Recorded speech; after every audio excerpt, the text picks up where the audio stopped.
Hace ya más de un siglo, Benito Pérez Galdós quiso repasar la historia de España a su manera, contando entre ficción y realidad, con su genial estilo, los acontecimientos que marcaron el siglo XIX, desde la Guerra de la Independencia hasta la Restauración.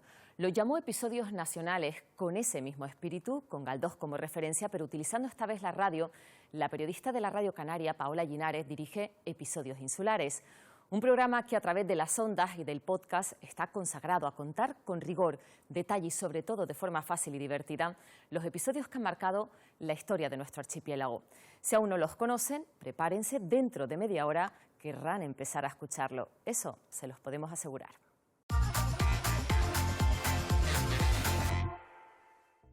Todavía no, casi, pero todavía no es Navidad. Todavía hay recomendaciones para hacer agenda cultural que no son estrictamente navideñas. Vamos a ver unas cuantas. La compañía Nómada representa este sábado Frágil, un espectáculo de danza que trata sin paños calientes ni concesiones el paso del tiempo y su efecto en el cuerpo humano. Así que el título Frágil no es casual. A las 8 de esta tarde en Las Palmas de Gran Canaria, Teatro Guiniguada. El Espacio La Granja en Santa Cruz de Tenerife acoge una nueva edición de Concierto Paliqueo, la actividad organizada por Rubén Rodríguez, que ni es un concierto, ni es una entrevista, ni deja de ser las dos cosas a la vez. En esta ocasión dialogarán la cada vez más asentada melómana y los veteranos Soul Sanet, domingo a las 7 de la tarde. Y para los que quieran disfrutar de una velada más tranquila en casa, pues no tenemos nada. Pero a aquellos que prefieran quedarse en casa cargándose de energía, les proponemos ver y escuchar el nuevo videoclip de Homo Sapiens, Demolición. La veterana banda de hard rock saca de nuevo a pasear su mezcla de contundencia, melodía y, por supuesto, técnica. Y repasados ya los episodios culturales que podemos ver este fin de semana, vamos a conocer los episodios insulares que repasan toda nuestra historia. Y tras recorrer esa agenda cultural de la semana, pasamos ya a conocer a nuestra invitada de hoy. Es Paola Llinares, compañera de servicios informativos de la Radio Canaria y además directora y presentadora de Episodios Insulares. Bienvenida, Paola. ¿Qué tal? Muchas gracias. Gracias por abrirnos este huequito en la radio para conversar contigo. Queremos hablar, no sé si a estas alturas, creo que no, nadie se le escapa qué son los episodios insulares, pero por si hubiese algún despistado o despistada, cuéntanos. ¿Qué es este espacio? Pues llevamos 5 años ya con el programa, un poco más de 5 años, 6 temporadas ya, y es un programa pues de divulgación que pretende divulgar la historia de Canarias, y para eso lo que hacemos es contar con los que hacen o los que investigan la historia de Canarias. Contamos con historiadoras, historiadores, arqueólogas, arqueólogos, que son ellos mismos los que vienen a contarnos pues sus investigaciones, sus descubrimientos, etcétera. Nosotros pues le damos el espacio, hacemos la entrevista, el espacio para que puedan ellos divulgar en un lenguaje más cercano, más llano y sin tantos tecnicismos a lo mejor, y se pueda pues entender y podamos todos entender y disfrutar la historia de Canarias. Esto nace de tu formación, de tu especialización, pero también de tu convicción, ¿no?, de que la historia de Canarias merecía ser contada, escuchada, entendida. ¿Cómo se hace un espacio así? ¿Por dónde se empieza? ¿Cómo se eligen los temas? Bueno, la verdad es que nace por mi curiosidad, primero, de conocer la historia de Canarias, que siempre me interesó la historia, y en particular la de Canarias, porque es la mía, y me metí pues para saber yo más, en principio, y porque me interesaba, ¿no? Y a medida que fui haciendo el programa, entonces fue cuando empezó esa convicción de que la historia de Canarias merece ser contada, ¿no? Porque empecé a descubrir una historia que yo desconocía por completo. Yo pensaba que la historia de Canarias la conocía bien, o tenía por lo menos un armazón, digamos, general de lo que era la historia de Canarias, y cuando empecé a estudiar lo que se había investigado, a leer y demás, me di cuenta de que conocía poquísimo y de que había un montón de cosas publicadas. No es que no se publicara, no se investigara, es que no se estaba divulgando lo suficiente, creo yo, a pesar de que hay mucha gente que divulga y lo hace muy bien. Pero me sentí muy ignorante, la verdad, de mi historia, y eso me hizo enfadarme a lo mejor con las instituciones también, ¿no?, que son las responsables también en parte de que a la gente joven, sobre todo, pues salga de los estudios, de las escuelas, con un conocimiento bastante cercano a su historia y no lleno de, a lo mejor, más de leyendas y ese tipo de historias, ¿no? ¿Y cómo se hace? Pues contando, como te decía antes, contactando con profesionales. Al final te lees sus investigaciones, una investigación te lleva a otra porque ellos hacen preguntas o te refieren a otro trabajo, pues vas a hacer otro trabajo, y un poco ahí, pues sobre todo leyendo mucho y hablando con las personas que investigan y las personas que están encima de la historia cada día. Bueno, lo acabas de mencionar. ¿Por qué crees que los canarios y canarias sabemos tan poco de nuestra historia? ¿Crees que es algo que ha sido intencionado? Pues la verdad que yo he reflexionado mucho sobre eso, porque como te digo es algo que me ha molestado muchísimo, porque me sentí un poco defraudada cuando vi que había tantísimas cosas publicadas e investigadas y que no llega a eso, no llega, están publicadas y investigadas en las universidades, pero no acaba de llegar a los centros escolares, que yo creo que es donde es importante que llegue, porque ahí tienes una base de ciudadanos que van a crecer conociendo lo que es su historia, con lo importante que es eso, ¿no? Durante un tiempo pensé que era quizás por dejadez, por ignorancia, pero con el tiempo, a medida que más veo lo que se hace y lo que no se hace, empiezo a pensar que a lo mejor hay cierta intención de que no se conozca nuestra historia. Y tampoco quiero dar un mensaje de que se está, no sé, no, a lo mejor hay cierta intención de que no se conozca la historia, porque al final un pueblo que conoce su historia, es cierto que es un pueblo más reivindicativo de lo suyo, ¿no? Pues ahora mismo creo que hay una necesidad de conocer más de la historia de Canarias, se ve en redes sociales con un montón de divulgadores, etcétera. Creo que la gente tiene ganas de conocer lo suyo. Que la gente conozca lo suyo hace que quiera lo suyo, hace que reivindique lo suyo. ¿Qué ha pasado con Cuna del Alma? ¿Qué ha pasado con tantas reivindicaciones, con el tema de la vivienda vacacional, del pequeño comercio? No sé, son muchas cosas que se unen, son diferentes entre sí, pero están entrelazadas también, ¿no? El conocer nuestra historia, conocer por qué la arquitectura nuestra es de esta manera y no de esta otra, hace que podamos reivindicar que no se sigan derribando pues edificios históricos, coloniales, conocer que esta hierba o esta planta es endémica de Canarias y no existe en otro sitio, hace que peleemos porque no desaparezca. Conocernos a nosotros, conocer la historia hace que seamos más reivindicativos, que seamos un pueblo más reivindicativo. Y la historia de Canarias es tan compleja, a pesar de lo que podamos pensar, y tan diferente al resto de historias de España, que es el país a que nos tenemos que referir, que hace falta mucho conocimiento, ¿no? Y que no nos vale con esa otra historia que se está dando en los libros de texto, muchos libros de texto, que es verdad que se han acercado un poco a la historia de Canarias, o se han acercado un poco a la realidad canaria, pero no lo suficiente. Y bueno, yo creo que es intencionado, quizás no con una intención directa, pero no interesa que conozcamos la historia de Canarias. ¿Y eso no se ha corregido? ¿A día de hoy crees que sigue existiendo un desconocimiento profundo desde edades tempranas, desde el colegio, de lo que es nuestra historia? Yo creo que hubo una época, los años 70, que se trató de corregir por parte del profesorado, que hubo un interés muy grande por conocer la historia. Allí hubo mucho conocimiento de la historia de Canarias, pero como digo, por parte del profesorado y no por parte de las administraciones. Con el tiempo eso se ha ido perdiendo, por desgracia, y ahora mismo, claro, no está llegando suficiente. Hay solamente una asignatura de historia de Canarias, creo que es en tercero de la ESO, si no me equivoco, que es una sola hora semanal. Tampoco el profesorado está formado con eso, porque cuando se forma a los profesores en magisterio tampoco se les forma la historia de Canarias. Entonces, a mí lo que me trasladan diferentes profesores es que suele ser una María. Una sola hora semanal durante un solo curso escolar en toda tu trayectoria escolar me parece escasísimo. ¿Por qué te decía que ya he llegado a pensar que es intencionado, que no se conozca la historia de Canarias? Porque ahora hemos visto un plan súper potente del gobierno de Canarias para dar el REF, desde, si no me equivoco, desde primaria hasta secundaria, con todo un plan magnífico para que se conozca el REF, todos los chiquillos conozcan el REF. Eso no se puede hacer con la historia de Canarias, ni siquiera hace falta que sea así de amplio, pero esa trayectoria, ese plan de estudios con la historia de Canarias, yo creo que es mucho más necesario que el REF, que no digo que no lo sea y que no se pueda hacer, pero la historia de Canarias creo que es algo básico para conocernos a nosotros mismos. Una sociedad que no se conoce es una sociedad que no sabemos hacia dónde vamos. Y en Canarias tenemos una identidad compleja por todos los todas las influencias que hemos tenido, portugueses, británicos, castellanos, por supuesto, de todo tipo, y que seguimos teniendo. Tenemos que tener clara de dónde nace nuestra identidad. Ya cuál es nuestra identidad, eso es diferente. Cada uno puede ir construyendo una identidad propia, o la identidad se construye cada día, eso sin duda. Pero tenemos que saber de dónde venimos, ¿no? Bueno, Paula, ese vacío es el que intenta ocupar en cierta manera Episodios Insulares. Tú arrancas hace 5 años con ese espacio radiofónico, pero es que ahora ya tenemos hasta la versión impresa, la primera que acaba de salir. Bueno, cuéntanos cómo dan ese salto y cómo decides que esto, bueno, pues se tiene que plasmar también en algo escrito. Bueno, pues la verdad es que es algo que siempre le di vueltas. Una vez arrancó el programa, le daba vueltas, de alguna manera tenía que quedar plasmado por escrito, ¿no? A lo mejor pensé en trasladar el programa a algún blog, ¿no? Transcribir los programas a algún blog, porque como que lo escrito permanece más quizás y uno lo puede buscar más rápidamente en un buscador de Google, ¿no? Para que la gente pueda encontrar cualquier información.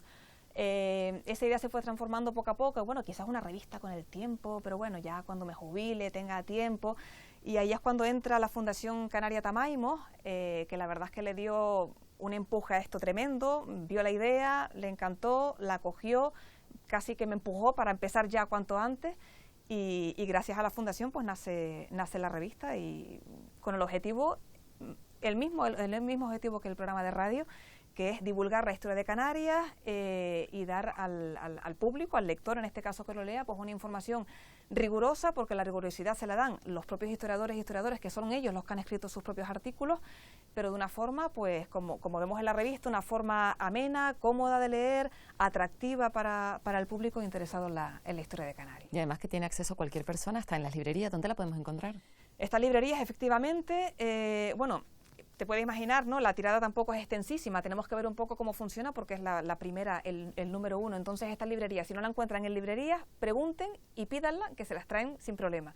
Pero en principio se puede encontrar en todas las librerías de Canarias, la pueden hallar. Canarias mía, yo quiero cantarte con la voz del pueblo que es quien sabe amarte. La cultura canaria se construye cada día y evoluciona cada día.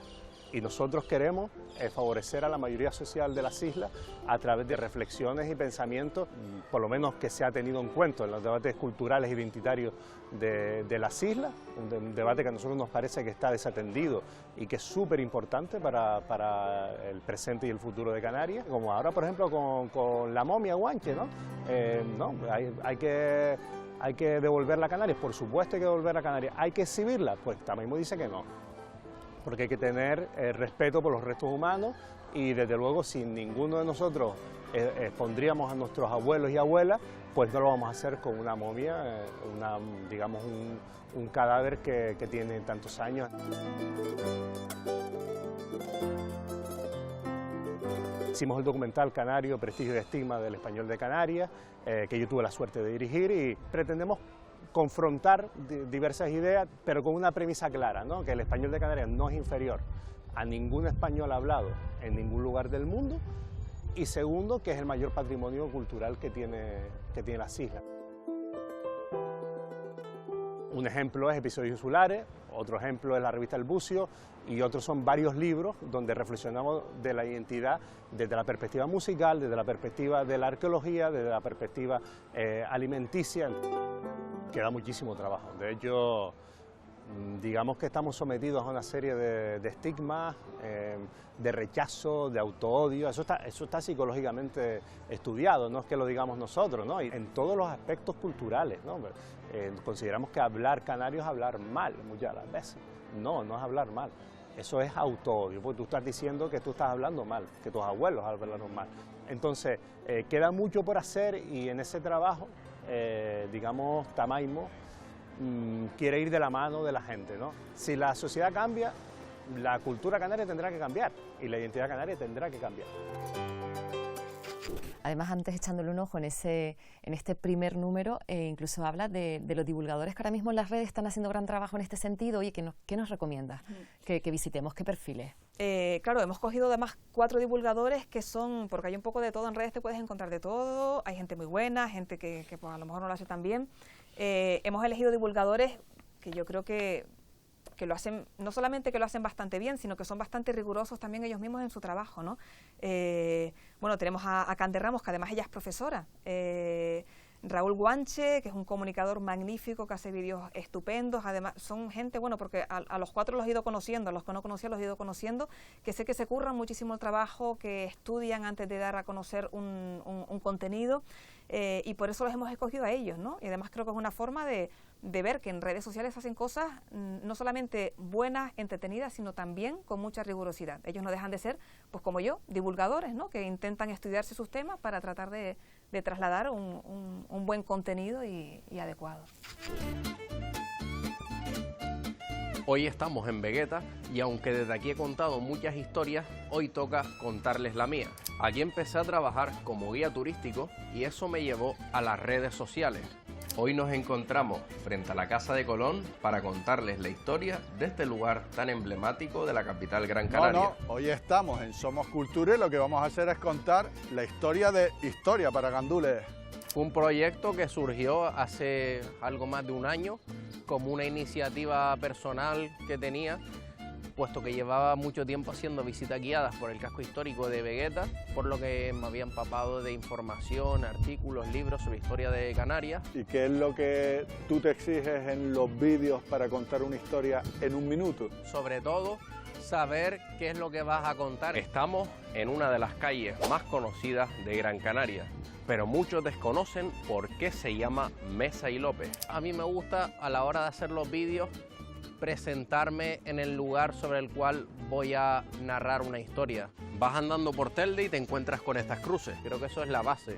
Y luego le meto esa edición particular que tiene mi cuenta, que es la utilización de la inteligencia artificial generativa. Pues 12 de las 14 cruces fueron retiradas durante la Segunda República. Siempre intento currarme bastante una buena descripción detallada sobre temas como comentas, con la vestimenta suelo dar detalles para que contenga los elementos típicos que se llevaban en la época, aunque he de admitir que hay ocasiones en las que es frustrante y cuesta muchísimo que salga a lo mejor vestimenta tradicional canaria. Son originales de principios del siglo XVII. Paulatinamente me he ganado la credibilidad de los seguidores, puesto que soy bastante riguroso, siempre contrasto información antes de hacer un vídeo. Sí que es verdad que he tenido algún error puntual, esto es inevitable. Tú eres historiador, pero estás contando la historia en otro formato. ¿Otros historiadores te reconocen esta forma de contarla? Por lo general he tenido buen respaldo de ellos. Me han comentado que les parecía un proyecto innovador e interesante. Está la muestra de que se puede aportar algo a la sociedad en lo que respecta a la historia, desde algo tan sencillo como es tener acceso a una red social, como un proyecto que he hecho por mi cuenta y que creo que está teniendo buenos resultados. Paula, y en 5 años imagino que habrás escuchado, bueno, grandes historias, has descubierto, imagino, muchísimas cosas de nuestra historia, pero ¿con qué te quedas o qué episodios te han llamado más la atención o más, te han marcado especialmente? Pues una vez pasado el shock inicial de decir qué desconocedora soy de mi historia, porque la verdad que hay un montón de historias que me han gustado muchísimo, ¿no? y que he disfrutado, pero quizás una de las que más me impactó fue precisamente esta que dice a José de León, que le hice una entrevista en su día, porque de repente vi el Parque Nacional de Timanfaya, que había visitado tantas veces, desde chica hasta ahora adulta, y lo vi con otros ojos completamente distintos a lo que nunca pude ver allí, ¿no? Es verdad, te cuenta la historia, pues sepultó un montón de espacios de Lanzarote, pero de repente me imaginé las vidas de todas las personas que tuvieron que huir de Lanzarote. La mitad de la población se tuvo que ir. Además ahora, él además lo refiere lo relaciona con el Tajo Gaite, porque ahora vemos lo que pasó en La Palma, ¿no? Pues aquí tuvo que pasar lo mismo y todavía peor, ¿no? Porque se llevó muchísimos pueblos por delante, con sus cultivos, con sus viviendas, con todo, ¿no? Y vidas que se cercenaron definitivamente, ¿no? No falleció nadie, pero gente que tuvo que abandonar la isla. Esta quizás fue una de las historias que más me ha impactado, ¿no? Pero también el de repente darme cuenta de que en la población indígena canaria había mujeres que prácticamente desconocemos su historia, porque hablamos siempre, nos imaginamos pues a doramas, a fulanito, ¿no? No tenemos tantas referencias de mujeres más allá de algunas leyendas. Y los niños también, ¿qué era de los niños? ¿Qué función tenían los niños, los adolescentes? Todo eso son preguntas que a lo mejor antes no me hacía y ahora de repente pues el programa me ayuda a abrir un campo nuevo de visión, ¿no? Te he escuchado decir que esto, además de una construcción colectiva de nuestra historia, nuestra memoria, es también una forma de resistencia. ¿A qué te refieres? Es una forma de resistencia para no perder nuestra identidad. No podemos obviar que evidentemente viene gente de fuera, hay otras influencias, todo evoluciona, todo cambia, pero al final la identidad, hay una identidad que permanece, ¿no? Y a mí me da mucha pena, pues eso, perder la memoria de tus abuelos, de dónde venimos, no sé. Creo que una forma de resistencia hablo de eso, ¿no? De no perder lo que somos, la esencia de lo que somos. Al final siempre tiene que quedar una esencia, ¿no? Somos diferentes a otros pueblos, igual que otros pueblos son diferentes a nosotros, cada pueblo tiene su diferencia.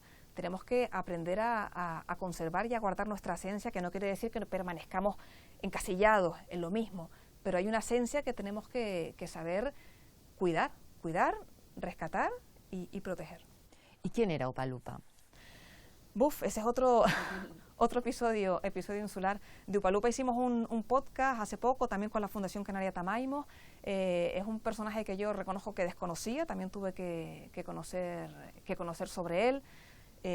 Y de la mano del hijo, que fue con quien hice este podcast, pude conocer una figura imprescindible, además que tiene que ver con todo esto, con esa resistencia a perder nuestro pasado. Y además él vivió una época muy diferente a esta, estaba en pleno franquismo todavía, y él pues se empezó a interesar mucho por lo guanche, por lo canario. Era la época además en la que todo el mundo empezaba a interesarse, salimos del franquismo y la gente empezaba a interesarse por cónchales, pues Canarias no venimos de Europa, venimos del norte de África, y parece que había una población que no tiene nada que ver con España, con esa imagen de España única, etcétera.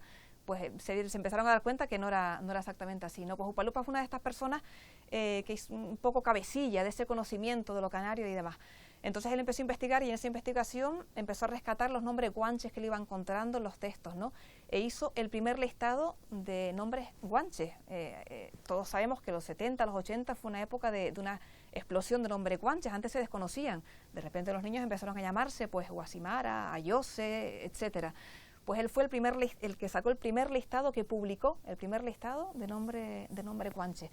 Y ese listado sirvió a muchos padres para poder ir al juzgado, que les rechazaban esos nombres, porque no existían esos nombres, decían, pues iban con ese libro, mira, el nombre existe, aquí está el ISBN del libro, y así fueron dejando bautizar a los niños. Estudió ingeniero agrícola, y es posible que esa conexión con el territorio fuera el detonante para que Hermógenes Afonso de la Cruz, Upalupa, defendiera a través de la política y la escritura la identidad canaria, en una época en la que hablar de estos temas aún podía costar la vida. Su pasión por rescatar la historia precolonial le llevó a escribir la lista de nombres guanches, que supuso un revulsivo cultural en toda Canarias. ¿Cómo acercar la identidad canaria a las personas que vivimos aquí? Pues a través de nombrarnos, porque no nos nombrábamos, y lo que no se nombra no existe. Y tener un nombre guanche en ese momento era revolucionario, ir en contra de la iglesia, porque la iglesia misma, muchas iglesias no querían bautizar a los niños y a las niñas con nombres guanches. Él hace una edición muy bonita con Editorial Benchomo, con Cándido Hernández, y fue una bomba, porque lo repartieron gratuitamente por los barrios de Santa Cruz, de Las Palmas, y es raro la persona que no tenía el cuadernillo de nombres guanche. Tras esta primera publicación continuó profundizando en el pasado indígena, lo que sitúa a Upalupa como un pionero en el análisis de nuestra historia. Magos Mauros, Majoreros Amaciques, que es la obra, pienso que más importante de él, analiza lo que es el propio concepto magos, ¿no?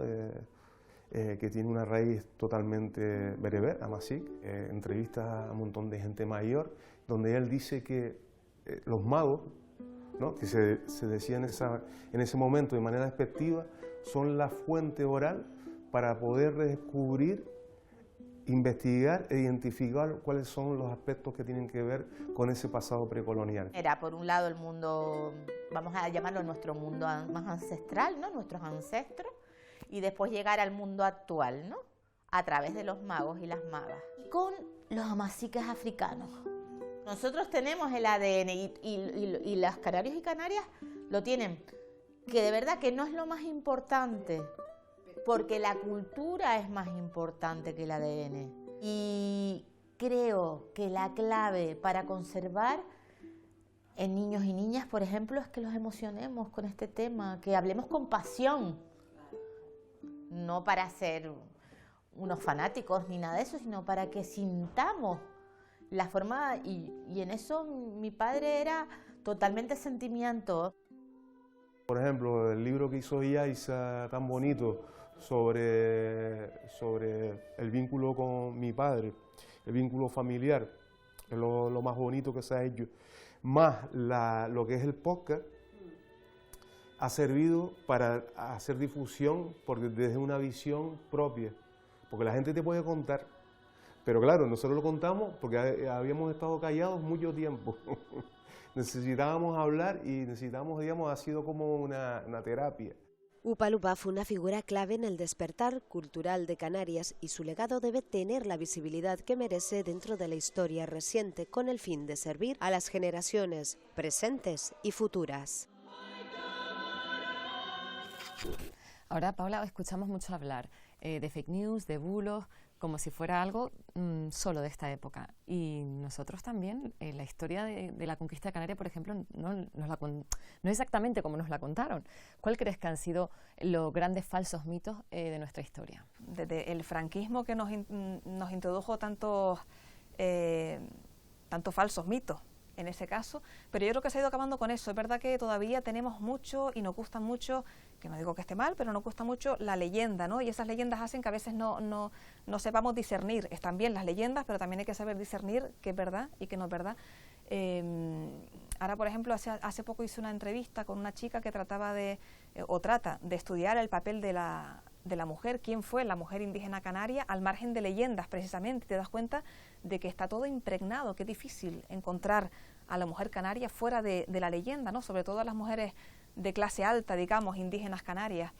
Yo creo que poco a poco se está trabajando en eso, creo que ya va quedando menos, pero bueno, hace falta conocer mucho más la historia de Canarias y empeñarnos en que se conozca más la historia de Canarias, porque las investigaciones están yendo por muy buen camino, hay muchas investigaciones, mucha gente investigando, y creo que con eso se va acabando poco a poco con esas leyendas o mitos. Paola, muchísimas gracias por atendernos, por pasar este ratito, por ilustrarnos también y acercarnos a nuestra historia. Gracias. Bueno, muchísimas gracias a ustedes. Y a ustedes, como siempre, les dejamos con toda la actualidad del cine con Benjamín Santana. I'm dreaming of a white Christmas, just like the ones I used to know. Los protagonistas de las películas típicas de esta fiesta suelen perder precisamente eso, el espíritu navideño, y lo recuperan gracias a volver con sus familias, con sus parejas, con sus amigos o gracias a milagros de última hora. Y son películas que acaban de forma idílica, cantando villancicos todos juntos al lado del árbol. El regalo de Navidad de un amigo muy querido. Así acaba precisamente Qué bello es vivir y no le resta nada de su valor. ¿Qué hace que una película sea considerada un clásico navideño? Básicamente su ambientación, porque lo de película de Navidad favorita depende a quien se le pregunte. La de los fantasmas atacan al jefe o algo así. Las 1000 adaptaciones del cuento de Navidad de Charles Dickens insiste en lo mismo. Nuestras acciones del pasado definirán nuestro presente y nuestro futuro. Pesadilla antes de Navidad. ¿Qué es? ¿Qué es? Hay luces de color. ¿Qué es? Parece de algodón. Muy icónica y me gusta mucho el tipo de animación también. No creo lo que veo, estoy soñando, no lo sé, qué injusto es. No, yo me veo todas las que echan en la tele, una detrás de otra. Y Mujercita, que me encanta. Y Love Actually. Una película que sigue siendo una gran favorita a pesar de haber envejecido muy mal en solo 20 años. La jungla de cristal es navideña, que dice la gente que no es navideña, pero sí es navideña. En el Reino Unido acaban de decidir a través de una encuesta que no, a pesar de ser todo un clásico de estas fechas. La del Chencho, pero no la miro yo esa. Como en casa. Sí, ¿no? ¿Sí? ¿No? A mí la que más me gusta es, no sé por qué, pero solo en casa. La solo en casa, pero no sé si es la favorita. Como la más popular que se me viene a la cabeza. El Grinch. No es que no le gustara la Navidad, sino que estaba a disgusto con el consumo. Es que me tira mucho Harry Potter por mi época. La noche buena se viene, la noche buena se va, y nosotros nos... Y como en esta sección nos identificamos con Mr. Scrooge, nuestro retrato favorito de la Navidad la encontramos en una película de 1961. Plácido, una sátira que llegó a las puertas del Oscar y donde la gente de bien sentaba a un pobre a su mesa. Luis García Berlanga deconstruía la Navidad en un retrato de la España más real que sigue siendo plenamente actual. Pues uno no sabe. Naturalmente que está contento. Como hemos visto, algunos directores y guionistas convierten las Navidades en escenarios muy poco pacíficos, incluso convierten a los grandes protagonistas de esta época en auténticos psicópatas. Convertir a Papá Noel, o al menos su imagen, en un asesino en serie, o que la Navidad sea escenario ideal para muertes terribles, no es algo nuevo. Noche de Paz, Noche de Horror, recoge el testigo de películas como Navidades Negras. En este caso es una nueva versión de una película estrenada con polémica en 1984. Hay ángeles, reyes malvados y milagros. Pero volvamos al auténtico espíritu de la Navidad católica con El Rey de Reyes, una producción que curiosamente nos llega de Corea del Sur y plagada, al menos en la versión original, de voces muy conocidas como las de Uma Thurman o Kenneth Branagh. La crítica no ha adorado precisamente esta nueva recreación animada de la vida de Jesucristo.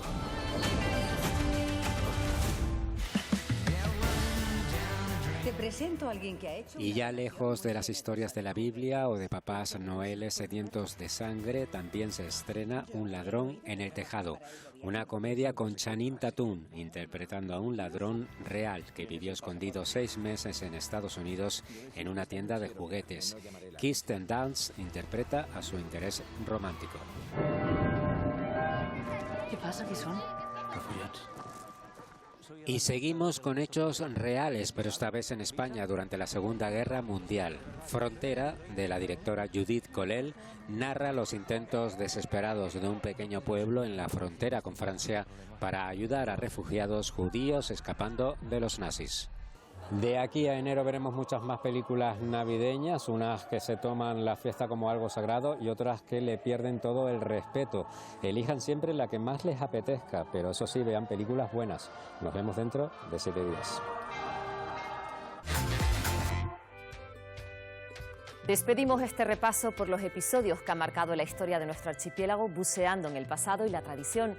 Y no hay mejor manera de hacerlo que recordando uno de los primeros grandes grupos de música de nuestra tierra, Los Canarios.